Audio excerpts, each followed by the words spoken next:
یہ ایک غیر احمدی وکیل کے 3 سوالات ہیں جو انہوں نے اپنے ایک دوست کو دیے کہ حضرت صاحب کو بھیجیں، وہ جواب دیں گے تو میں سنوں گا ٹی وی پہ۔ پہلا سوال یہ ہے کہ اجراء نبوت کی ضرورت کیوں پڑی جبکہ حضرت صلی اللہ علیہ وسلم کی نبوت جاری ہے؟ اجراء نبوت کا محاورہ یہاں کافی غلط فہمیاں پیدا کر سکتا ہے۔ اجراء نبوت کی بحث نہیں ہے، بحث یہ ہے کہ حضرت صلی اللہ علیہ وآلہ وسلم کے وصال کے بعد زمانے نے اسلام سے جو کچھ کرنا تھا اور زمانوں کے ہاتھوں اسلام کو جو غضب پہنچنے تھے اور نقصان پہنچنے تھے، ان کا کیا علاج قرآن اور حدیث تجویز کرتے ہیں۔ کیا امتی نبی آ سکتا ہے یا نہیں آ سکتا؟ اس لیے اجراء کے نئے مسئلے کی بحث ہی غلط اور بے تعلق ہے۔ اگر اصلاح کے ذرائع میں سے جو 4 ذرائع بنیادی ہیں، صالح، صدیق، شہید اور نبی، اور ان کے درمیان مجددین کی کبھی ایک سلسلہ ہے، یا بہت سے مراتب ہیں جن کے آپ مختلف عنوان مقرر کر سکتے ہیں، کیا اصلاح کا سب سے قوی ذریعہ نبوت ہے کہ نہیں ہے؟ کیا خدا تعالیٰ کے نزدیک کبھی امت محمدیہ کو دوبارہ نبوت کے سب سے اقوی اور سب سے زیادہ مؤثر ذریعہ اصلاح کے استعمال کی ضرورت پیش آنی تھی کہ نہیں؟ یہ بحث ہے صرف۔ اگر یہ ضرورت پیش آنی تھی تو پھر اس کے خلاف خدا تعالیٰ کے خود اقدام اٹھانا بعید از عقل ہے۔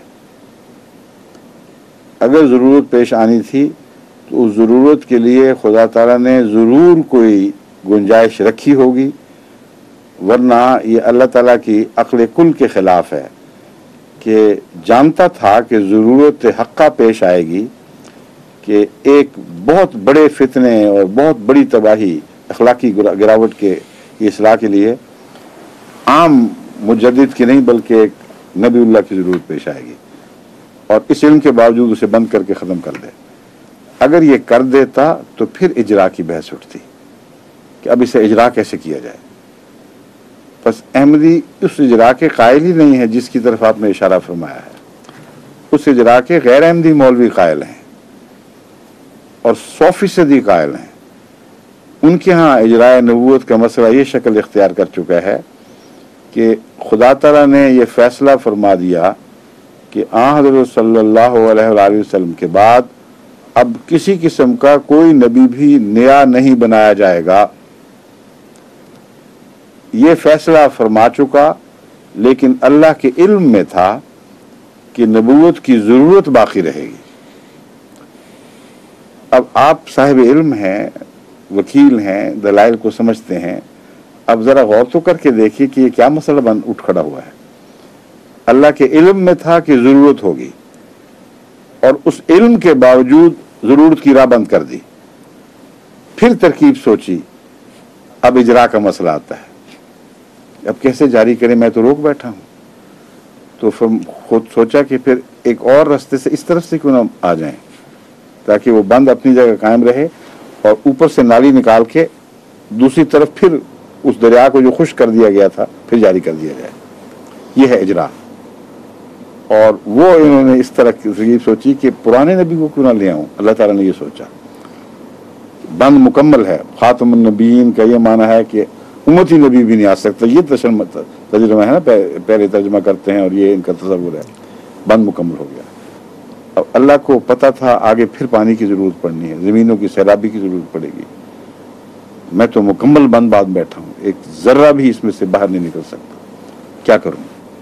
فرمایا اجراء تو کرنا ہی کرنا میں، اس لیے یوں کرتے ہیں کہ بند سے پہلے کے پانی میں سے ایک نالی کھود کر اتنی بڑی نالی بنائی جائے کہ امت محمدیہ کے تمام مسائل کلیتاً ایک نبی کے ذریعے حل کروا لیے جائیں، اور وہ نبی کامل غلام ہو، کامل تابع ہو محمد رسول اللہ کا، تو گویا شریعت محمدیہ دوبارہ اس کے ذریعے دوسری طرف نازل کر دی جائے۔